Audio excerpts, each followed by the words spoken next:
London JavaScript meetup. My name's Glenn O'Grady. I'm the co-founder of a software consultancy by the name of Guidesmiths. We basically have organised this meetup to kind of evangelise corporate JavaScript and the use of the context of that in the enterprise.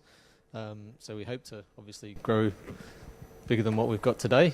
Obviously when you start small, but we want to go bigger and obviously draw in lots of interesting speakers. Luckily today we've got two very good speakers, one of which is Clifton Cunningham, who's the CTO of TES Global, and the other Sam Lowe of Matches Fashion. Basically they're clients of ours, and we're very lucky to know them and to work with them. They're very sort of forward thinking, very straight talking, and good guys to know and good guys to work with. So I hope you will enjoy the talks that they're giving today. Essentially, the hashtag that we'd be using if you wanted to tweet about it would be hashtag CorpJS. Anyway, I hope you enjoy the meetup. The agenda will be the first talk of Clifton, and then Clifton will probably talk for about half an hour or so. Who knows? And at least. At that point, we'll stop for drinks and pizza. Possibly was going to do that at the end, but essentially there's so many people here that we thought they might come and steal our food, so let's get out there early, get that, and we'll have drinks and pizza. Then respectfully ask that you come back for the second talk for Sam, and then we'll come in, lick it up. and then at the end of that there'll be some more drinks at the end, and obviously have a chat and after Sam's talk. I hope you enjoy it, and I look forward to meeting you again. Thank you. All right. Thanks, Glenn. So hands up, apart from the guy at the front, who else was at the microservices thing today? Just one. Hey. So there's only one guy who's seen this talk before. Was anybody at Drupal Camp a month ago? You may learn that I've wheeled this talk out on numerous occasions. So so I'll try and make it last 30 minutes. When I did it at the Drupal conference, it was 50 minutes. So I've removed a whole pile of stuff. I did the same talk at about 1 o'clock today. So basically what I'm going to talk about today is the transformation at TES. So I'll talk a little bit more about what TES is, but basically the context is TES is a kind of traditional enterprise company doing a whole range of things with technology, and we've been on a huge transformational journey over the last 2 years, so I'm going to share some of the details of that. When I did this talk at DrupalCon, not DrupalCon, Drupal Camp, I actually got tweeted about as the noted O'Reilly author Clifton Cunningham. Obviously, this is a made-up book, and I like to always sort of describe to people that the way I sort of explain to companies if they're enterprise software shops is really simple, which is, as an engineer, sit there and add up the number of meetings that you have each week. The forced stand-ups in the morning, the retrospectives, the planning meetings, meetings with other, throughout the week. And if that number is higher than the number of times that you push code to production, then you're an enterprise software shop. So hopefully, how many people feel they're in that category? Just the one? Oh, a few. Okay, good. Peter. Picture a big bang. It is the big bang. Yeah, that's what's going to happen. Well done. Yeah, good. I have a feeling I'm going to get heckled by the guy who's seen this before, which is good. So as Glenn said, I'm the CTO at TES. Before that, I was the CTO at the Daily Mail. And before that, I actually worked for Sam at Capgemini. So Sam taught me everything I know. So I really hope his talk is better than mine later. So CTO at TES, I'm still very hands-on, much to the disgust of my team who have to clean up after me. I look after some of our open source projects. And I think it's fair to say that, much of the kind of engineering culture at TES is sort of driven by certainly my desire to kind of imbue some of the culture of the open source projects and communities that I'm a part of, including the Node community and JavaScript communities within the engineering team at TES. So who is TES? TES is a 100-year-old educational publisher. You may know it as the Times Education Supplement. We were spun out from News Corp about 10 years ago, so we no longer have anything to do with Rupert Murdoch, thankfully. We're now involved with private equity, who has even better morals. But basically what TES does as a business is we provide a whole range of services to teachers. So everything from finding your next job through to career development training.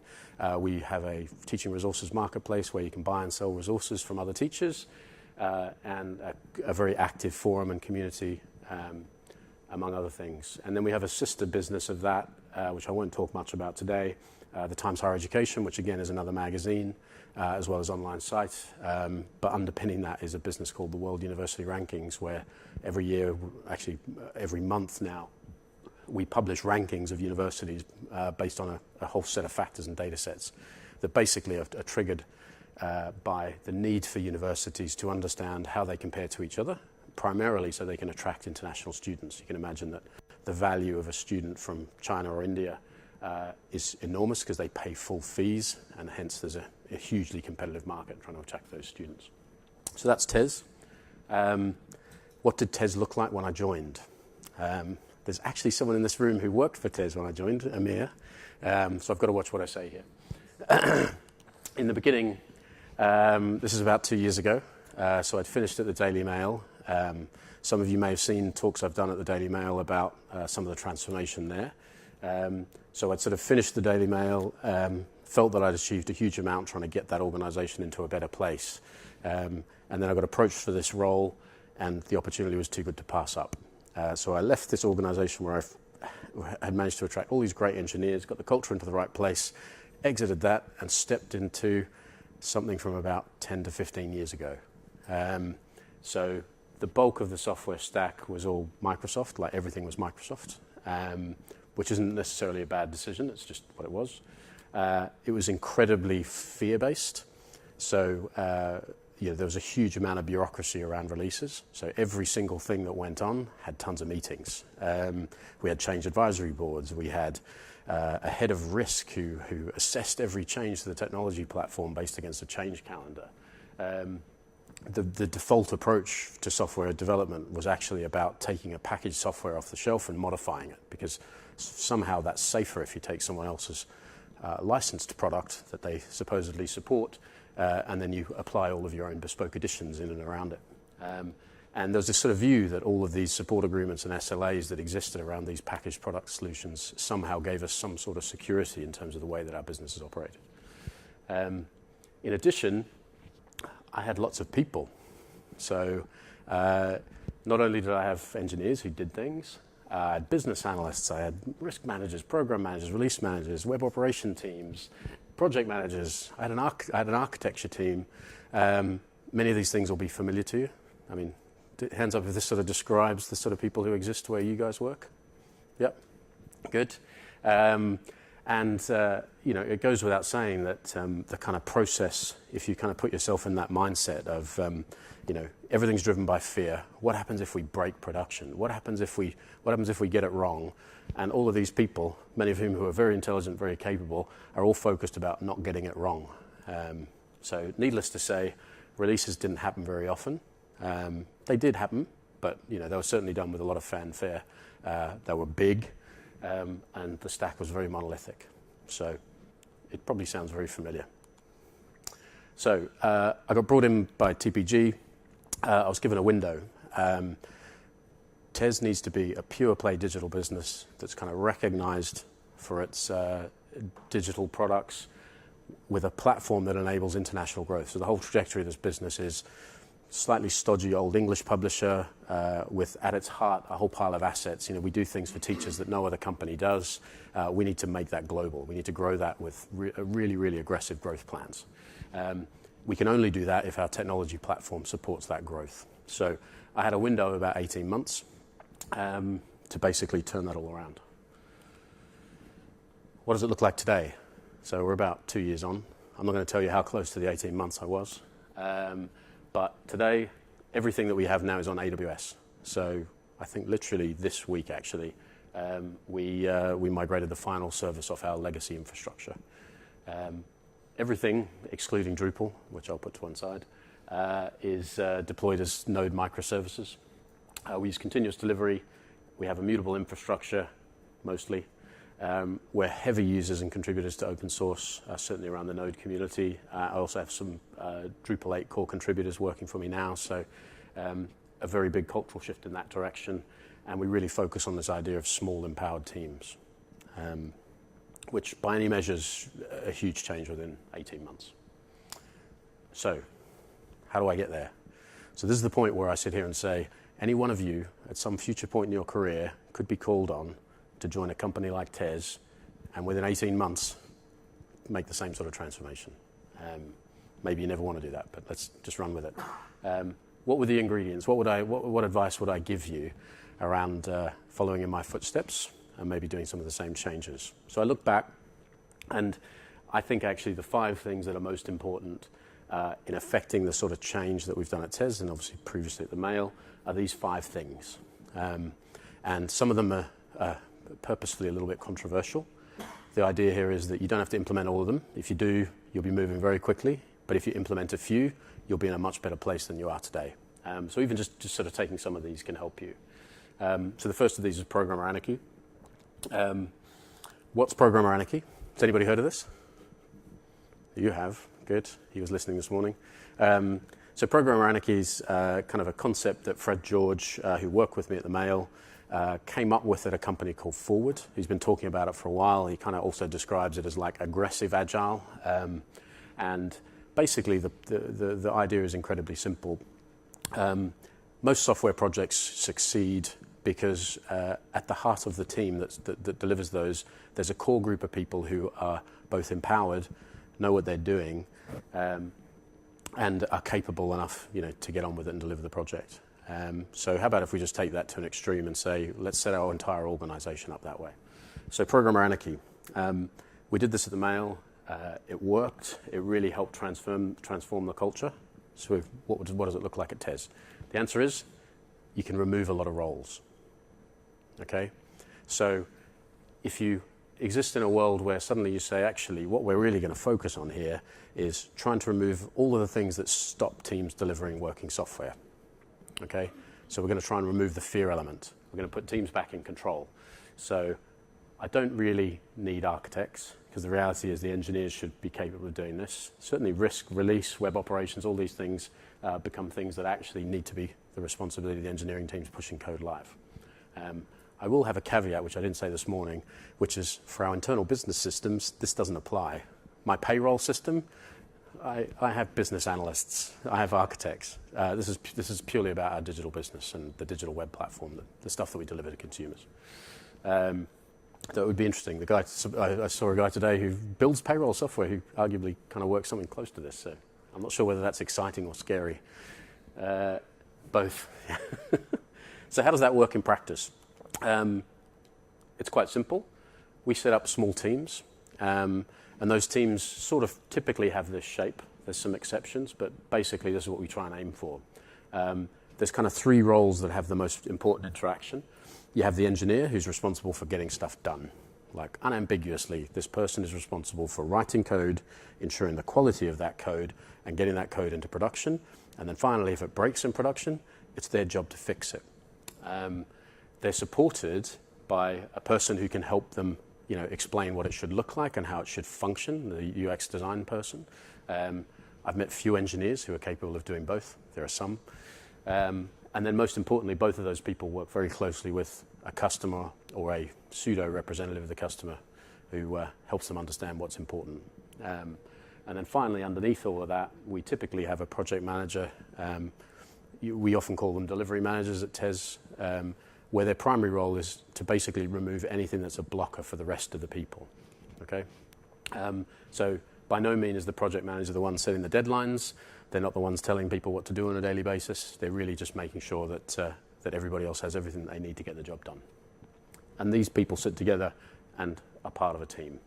The size of that team, typically, we aim for kind of 5 people-ish, maybe a bit bigger, a bit smaller, depending on the project. Once it gets above that, we'll probably break it into multiple teams and see if we can figure out a way of changing the way the architecture looks to enable that to work. By the way, feel free to interrupt with questions given the size of the room. Otherwise, I'll just talk for hours. How do we work across teams? So I call them tables. So each of these groups of people is a table. typically what happens is we give those tables a challenge. Those groups typically stay together. We do have some movement between them, so some individuals, actually like Amir here, has actually moved between 2 or 3 of them, but that's effectively a combination of their choice and based on a need.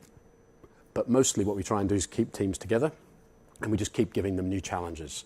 So the idea being that we can get that team to build up a certain amount of kind of commonality and experience working with each other, and then hopefully as things progress and we move the platform forward, they get better and better and better at pushing things live.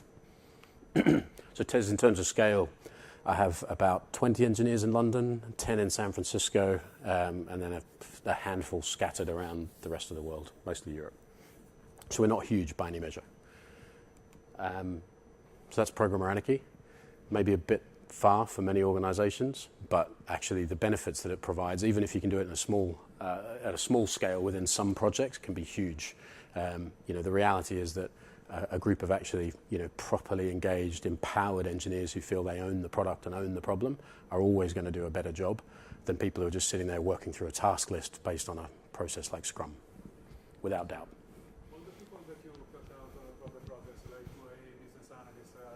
What I've done is basically my organization as a whole is split into 2 halves. So I have effectively IT and infrastructure, which support all of the less exciting business systems. So they look after things like finance and payroll and our email servers and the kind of legacy infrastructure. And in that area, actually, given that the customer is internal and the requirements are typically very complex, we do have business analysts. We have data architects who look after the way data flows between the core business systems. We don't have those people on the digital side, which is the other half, which is about delivering kind of direct B2C web products. So there's clearly an overlap. So a good example might be we have a jobs business, a recruitment business, and obviously we have a booking system where we take the bookings from a client, and obviously they end up on a website. So there's obviously a transmission. There's obviously a sharing of information and data, and hence the data architect who owns the booking system will be heavily involved in the project that rebuilds the website, but more as a consulting basis. Yeah. But no, there's no chief architect who kind of oversees. There's no change advisory board. There's no governance in that regard. The architecture itself is very emergent, which is both good and bad. So the other thing that is really powerful, and again, this is focusing on this idea that if you're going to change an organization's culture, you need to try and remove the fear of change. And one of the biggest fears of change is changing infrastructure, so the big stuff, changing the version of a database or rolling out new versions of things. So one of the things we put a huge amount of work into early on, and we went through a few iterations to get this right, and I still don't think we have it 100% right. I don't think we ever will, is we have a platform. Everything's on AWS. We use a wrapper around CloudFormation templates to basically describe the infrastructure upon which all of our products sit. So you can sort of think of that as describing the pool of compute, the platform servers upon which we deploy Docker containers, and in addition other things like instances of MongoDB or instances of RDS for MySQL or Postgres or instances of Solr for search. Each of those exists within this idea of both green and blue. So any of our pieces of infrastructure could be in either mode. So if we wanted to let's say a good example here is if we wanted to upgrade a Solr, then actually we can deploy Solr in the green on the new version and flip everything over without any downtime, and with the ability to roll back to blue if we need to. We do that as well to upgrade platform servers, which is where we deploy the Docker containers. As they grow, we basically keep increasing them in size, and my bill keeps going up. And this is sort of a fairly simple, straightforward approach. The key thing to this, which is most beneficial, is that all of our infrastructure is versioned in GitHub. So provided no one's got any sticky fingers and logs into things and tries to change them, and even if they do, the next time we do a build, it'll get blown away. You can describe the infrastructure at a point in time and recreate it. So if something really went wrong, we could recreate the entire infrastructure in another AWS zone if needed. We don't make any changes by hand. You have to change the script to change the infrastructure. All the change is auditable, so every time you run a change, you can see that happening. You can see who did it. You can see the change that was done. We can roll back sometimes. Obviously, when you're rolling forward data changes, sometimes they can be a bit tricky and you just need to stay where you are. And probably the most important thing is that these are done with no downtime. So there's no risk. You get good at it. You do it frequently. And you don't have to schedule it with the business because it doesn't impact the business. So we just do these when they need to be done. No getting up at 4 o'clock in the morning to schedule infrastructure changes, because if you can't do it in the middle of the day, then your process is wrong. And the key thing this enables for us is this concept of platform operations. So we've sort of done away with the traditional web operations team, which is where the engineers previously had to hand over their code for deployment to live. That doesn't exist anymore. Instead, we have a team whose entire job is basically managing the platform upon which others deploy code. So their entire job is effectively empowering the engineering team and ensuring that the platform itself stays live. So it's not dissimilar to site reliability engineers at Google, but they have no control over, should I deploy this new service? That's not their decision to make.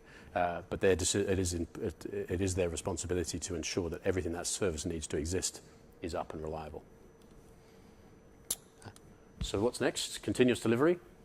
Again, at TES, we've put a huge amount of effort into this, but I think it's fair to say, compared to some of the things I've seen today and some of the things I've read about, this is probably the simplest version I've seen. So we do continuous delivery. Our process is actually elegantly simple, I think. Basically, a developer commits a change. All of our services exist as separate GitHub repos. And basically, I commit a change. I commit to master. We don't use feature branches. We don't use branches at all if we can avoid it, except for sort of long-running things where we have to, and we try and avoid those.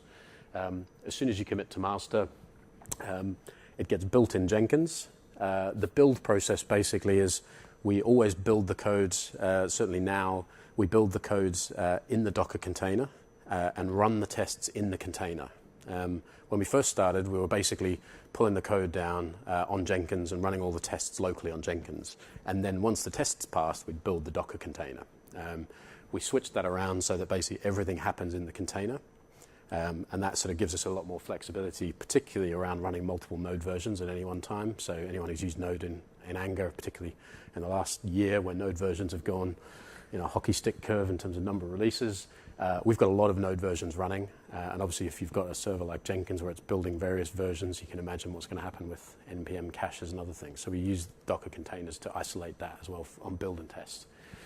Once the container's built, we push that to our local Docker repository. And at that point, it's completely immutable. It doesn't change. So at that point, it contains all of the configuration that it needs for all of the environments, and all of its tests have passed. So at that point, we then use Ansible to push it onto one of those platform servers I talked about earlier, at which point you can access it within our development environment.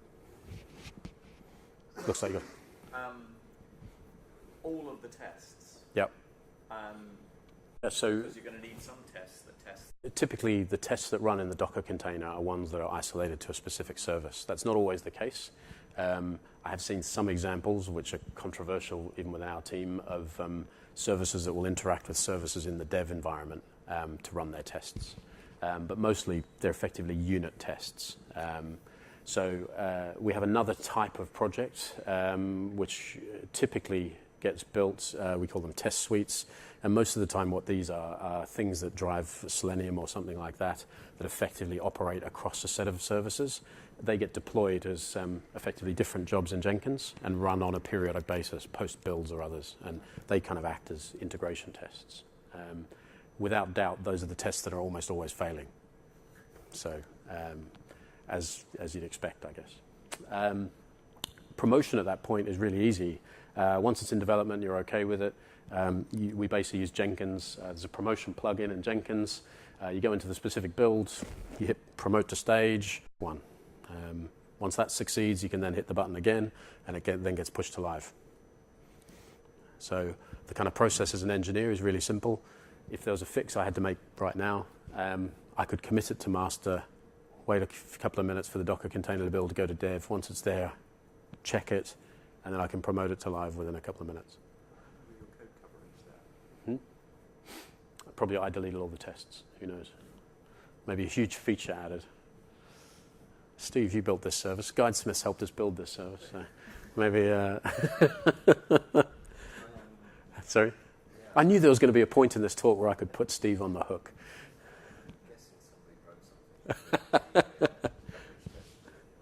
Yeah. It hasn't dropped a lot, though. So you notice it's dropped from 95 to 80, so, or 90, 97, 87. Anyway, so we use Jenkins a huge amount. We also use it to run scheduled jobs and other things, so it's kind of the go-to place for us. The one trick we learned initially was that is to obviously make sure that you secure the promotions, because otherwise anybody could log into Jenkins and promote whatever they like to production. Don't do that. So sort of some of the principles of the way we approach development typically, we definitely prefer feature toggles over feature branches. In fact, it's actually really hard in our infrastructure to deploy a branch. You actually have to do a fair bit of work to get a branch anywhere outside of your laptop that'll do anything. It's a question about whether that's a good thing or not. But what it definitely does is it kind of it encourages small releases or it encourages putting things that aren't quite finished behind feature toggles. So everything's automated all the time. You can't get code into any of these environments unless you go through this process. And I think there's a key element here, which is that is driven by all of this, which is unreleased code makes me nervous. So people committing lots of code to branches that isn't released for long periods of time, it always gets a bit stale and a bit old. For me, it's much better if, as an engineering team, we focus on doing lots of small things, and those small things we get live as quickly as possible. So there's a kind of constant drip feed of new features, even if they're not necessarily always visible to the end user. And the key thing this does is it completely obliterates the fear of change within the engineering team, because at this point, even if you completely screw up and you've deployed something that completely and utterly fails when you promote it to live, you just go back into Jenkins and hit the last known good build and hit re-execute, and the last known good version goes straight back into production. So the impact of your change, even if it's completely horrific, is really limited, and that's incredibly empowering, I think. It's certainly considerably more empowering than you having to ship some code and instructions to a team somewhere else in the building to get them to put your code live. So what's next? Microservices. It's fair to say that I've been very pro microservices for a while. When I started at TES, we probably went way down on the spectrum of monolith to microservice. We certainly went down the very microservice spectrum. We've learned a lot in the last 2 years, I think it's very fair to say. And we now have sort of three standard concepts in our architecture. The one in the center is the one that's used most often, so services. So these may be things that, so a good example of a service might be an API for jobs. So this is something that'll interact with MongoDB and return a set of RESTful endpoints that allow you to, retrieve, find, and update jobs. So that service then will use a set of shared modules. So in some cases, things like logging or how to connect to MongoDB or our pre-configured defaults for Express, things like that, all exist within shared modules. And then the wrapper at the top is something that we added a little bit later on, which is the idea of an application that basically wraps up all the services and delivers a full feature on the site. So a good example of an application would be a front end for the job page, where it may interact with a number of services underneath, but basically it has full responsibility over that tiny slice of the site. So if you look at our site, you'll see we have a job board, like any job board. You'll have a service for searching for jobs. You'll have a service for the job page. You'll have a service for the employer page. And you'll have a service for the job home page. So each of those things can be worked on in parallel by different teams or different people within a team and pushed live quickly. So there's very little branching, very little merging. Does that make sense? Most of the time these days, these are isomorphic React apps. I'm still waiting for the productivity improvements that building things that way do.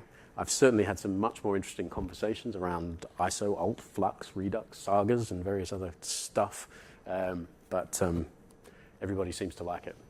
So this is an example of something that's basically built through composition of microservices. So this is a resource detail page, one that's great for Christmas. So this page actually has a collection of fragments, each of which come from back-end services. So the page overall itself talks to an application, app resource. This is a resource page. But actually under the covers, we have a service that renders the reviews, like a completely self-contained service that allows people to review these things, including reply to reviews. We have a service, actually you can point at things, can't I? We have a service that lets you download things. And we talk to S3. We have a service that renders the previews, and that kind of expands out into a kind of a bigger app. And there's a set of other things as well underneath. We use a tool called Composer to compose these services together, but we're kind of leaning more and more now towards building these as React apps, where effectively the React app talks to a set of services. So we've got some different techniques. The sort of default approach that we take, though this is sort of, we've got some different patterns for this, but certainly the sort of default approach is between services, we favor local caches of things over direct service interaction. And I guess the best example of this, based on that previous page, is you can see up here on the resource, you've got an overall rating and number of comments. And down here, you've got all of the individual comments. So you can imagine the default here could easily be, when I go and render the resource page, I could ask the resource service for that. Yeah? But that basically means that I'm tightly coupling the two things together. I don't really want to do that.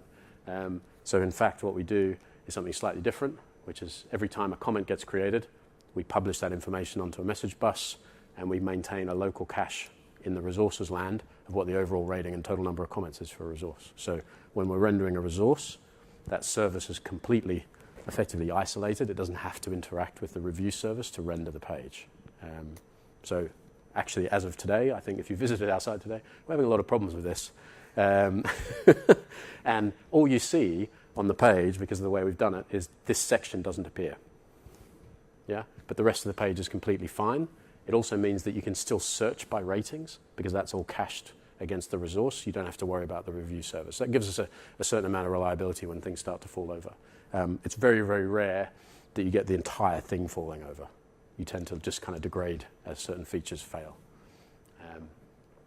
Okay, so we like loosely coupled services that have a single responsibility. They are getting fatter. I think one of the things we've learned is we probably made them too small and we created too many services, so we're starting to aggregate a few together, including multiple services that did the same thing. We definitely like this idea of using message queues rather than direct integration between services. And definitely all of this enables the idea of, you can deploy services independently. So it's completely valid for me to have a team in San Francisco that's making a huge amount of changes to this page overall, but I've got another developer sitting in London who's beavering away improving reviews, and I'm 99% certain that they can work independently, release independently, and the number of kind of interconnects that could slow them down are pretty low. Cool. And then finally, the last bit is really pushing open source processes. So, rather than sort of traditional enterprise processes, this question of, how can we use the sort of tools and techniques that we use on a daily basis in the open source projects that we interact with to help, prioritize and drive the work we do. So at TES, everything that we do is in GitHub. So all of our code is in GitHub, both private and public. This has a few enormous benefits, including the infrastructure definitions I mentioned before. And this has a huge benefits. The first is I can wake up in the morning and see what everyone in San Francisco's done. That's great. I can also see what everybody in London's doing during the day, which is also great because I can spot the lazy ones. But it just basically means that everything's in one place. So we also use GitHub issues. We use ZenHub as an overlay in some teams just to give it much more of a Kanban-esque feel. But again, all the issues are in one place.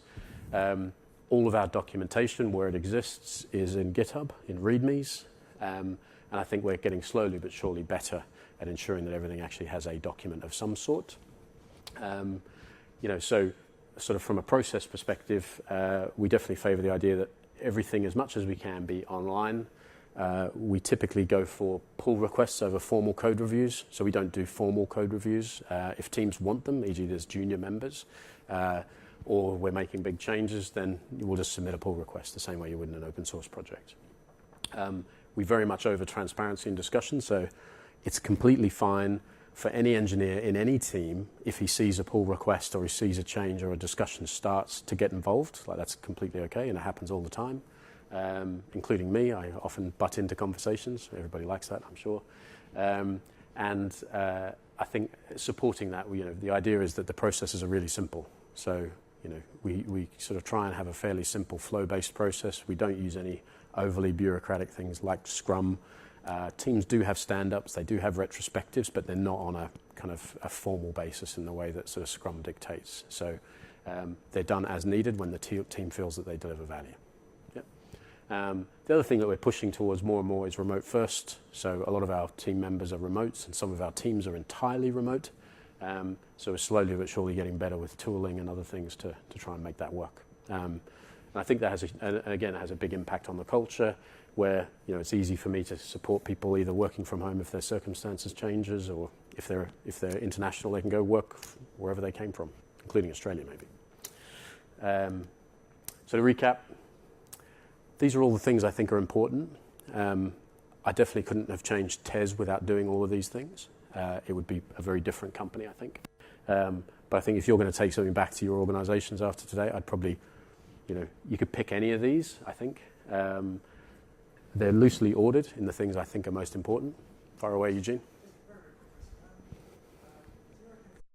I think Scrum, the problem with Scrum is that it's very easy for a team to get lost in the process and feel that the process of Scrum is more important than the product they're delivering.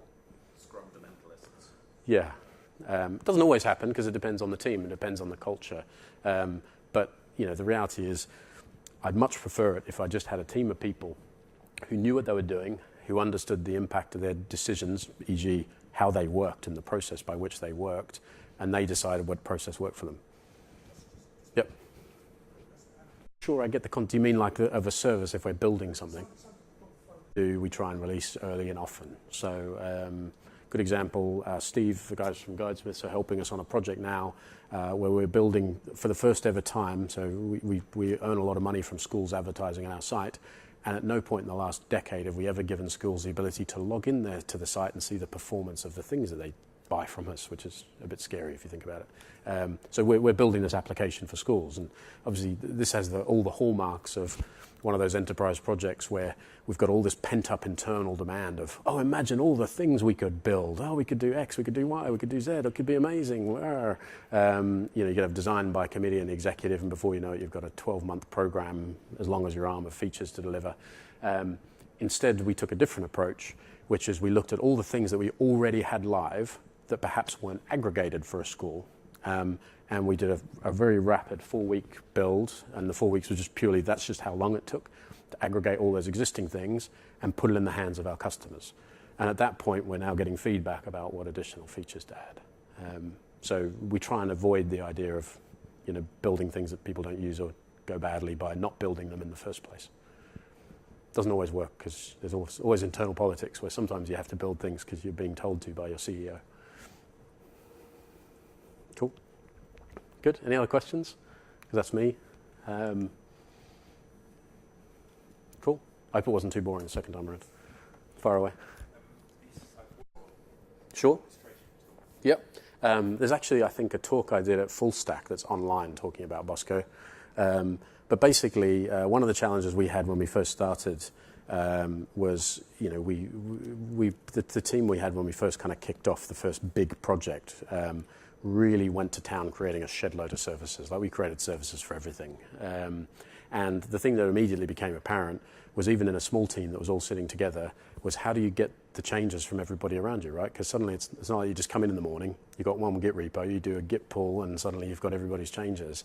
You've got to do a Git pull across literally 20, 30 different code repositories. Not only that, but you may get things like maybe some of their dependencies have changed, so you've got to npm install all of them.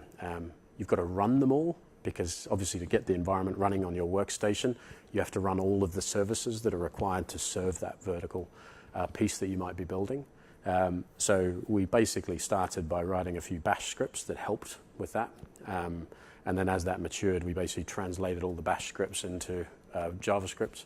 And that's basically Bosco, which is kind of like, you could think of it a little bit like a kind of a gulp's the wrong definition, but effectively it's a command line tool with a set of commands that are designed and oriented about running across a set of services.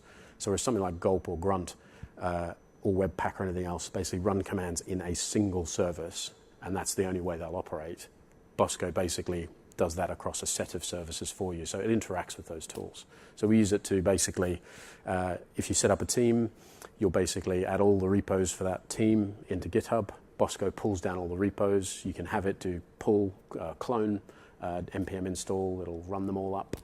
It'll pull down dependent Docker containers, so you can have MySQL and Redis and RabbitMQ locally. So it basically automates a lot of the developers' setup, among other things. It also does all our static assets, and much to the disgust of many people, but it does a lot.